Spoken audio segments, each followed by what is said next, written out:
Let me tell you আমার কিছু summer essentials যেগুলো ছাড়া এই সামার সার্ভাইভ করা ইম্পসিবল। প্রথমেই হচ্ছে sunscreen. I love sunscreen. Sunscreen ছাড়া এই গরমে বাড়ির বাইরে বেরোনো ইম্পসিবল। আর যদি তোমরা করে থাকো তাহলে তোমরা তোমাদের স্কিনের সাথে একদম ঠিক করছো না। সেকেন্ড হচ্ছে এই এথিকগুলো ফেস ওয়াশটা। এটা ইনস্ট্যান্ট ট্যান রিমুভ করে।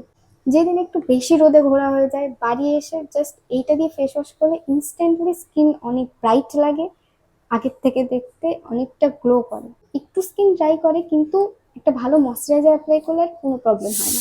এরপর হচ্ছে third product, glycolic acid. Tan রিমুভের জন্য এটা হচ্ছে বেস্ট। যবে থেকে আমার স্কিন কেয়ার রুটিনে আমি গ্লাইকলিক অ্যাসিড অ্যাড করেছি তবে থেকে আমি ট্যানকে ভয় পাওয়া ছেড়ে দিচ্ছি, কারণ আমি জানি এটা কিভাবে ঠিক করতে হবে, এই ক্রিমটা কিভাবে নিজের স্কিন কেয়ারে অ্যাড করতে হবে। এটার কি ডুজ আর ডোন্টস আছে সবের ডিটেলস ভিডিও আমার চ্যানেলে পোস্ট আছে, গিয়ে দেখে নিতে পারো। আর আমি নিচেও লিঙ্ক শেয়ার করে দেবো, তো সেটাতে গিয়েও দেখে নিতে পারো। ওকে, বাই।